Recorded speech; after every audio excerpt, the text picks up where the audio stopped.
أعوذ بالله من الشيطان اللعين الرجيم. بسم الله الرحمن الرحيم. السلام عليكم ورحمة الله وبركاته. شیخ صدوق امام جعفر صادق علیہ السلام کی ایک روایت نقل کرتے ہیں جس میں امام جعفر صادق علیہ السلام حضرت اسماعیل کا ذکر کرتے ہوئے فرماتے ہیں، سورہ مریم کی یہ آیت تلاوت فرماتے ہیں کہ وَذْكُرْ فِي الْكِتَابِ اسماعیل، اور آپ کتاب میں حضرت اسماعیل کا ذکر کریں، انہیں یاد کریں، اِنَّهُ كَانَ صَادِقَ الْوَعْدِ، کہ بے شک وہ اپنے وعدے میں سچے تھے، وَكَانَ رَسُولًا نَبِيًّا، اور وہ رسول بھی تھے اور نبی بھی تھے۔ تو یہ آیت تلاوت کرنے کے بعد امام جعفر صادق علیہ السلام فرماتے ہیں کہ یہ وہ اسماعیل بن ابراہیم نہیں ہیں، بلکہ ان کے علاوہ ایک اور اسماعیل ہیں کہ جنہیں پروردگار عالم نے رسالت اور نبوت عطا کی تھی، اور ان کو ان کی قوم کے شریر لوگوں نے پکڑ لیا اور ان پر ظلم و ستم کیا، حتیٰ کہ بیان کیا امام جعفر صادق علیہ السلام نے کہ ان کے سر اور چہرے کی کھال تک کو انہوں نے اتار لیا ظلم کے ساتھ اور بے دردی کے ساتھ۔ تو اس وقت پروردگار عالم نے ان کی طرف ایک فرشتے کو بھیجا، تو جب یہ فرشتہ ان کے پاس پہنچا تو اس نے اس نبی خدا سے کہا کہ آپ مجھے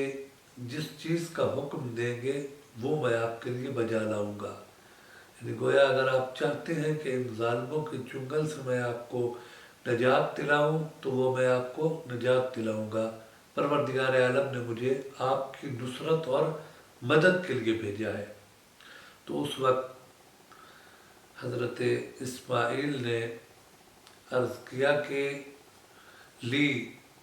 فی الحسین اسوۃ، کہ میرے لیے امام حسین علیہ السلام کی شہادت میں اسوہ ہے، یعنی نمونہ عمل ہے، یعنی گویا میں بھی اسی طرح شہید ہونا چاہتا ہوں مظلومیت کے ساتھ، جس طرح کہ ہمارے آخری نبی کے نواسے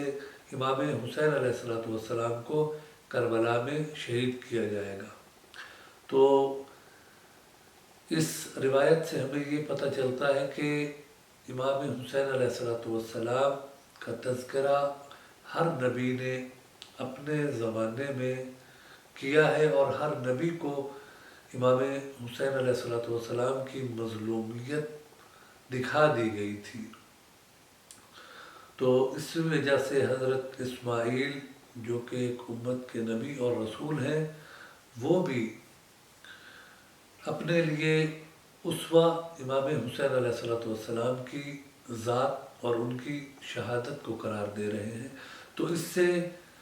ائمہ کی افضلیت ثابت ہوتی ہے کہ انبیاء جو ہیں وہ ائمہ سے افضل نہیں ہیں، بلکہ ہمارے جو ائمہ ہیں وہ انبیاء سے افضل ہیں، کیونکہ انبیاء کے لیے ہمارے ائمہ اسوہ اور نمونہ ہیں۔ پروردگار عالم سے دعا ہے کہ پروردگار عالم ہمیں عظمت اہل بیت کو سمجھنے کی توفیق عطا فرمائے اور اہل بیت کے فرامین پر چلنے کی توفیق عطا فرمائے۔ اللہم صلی علی محمد و آل محمد۔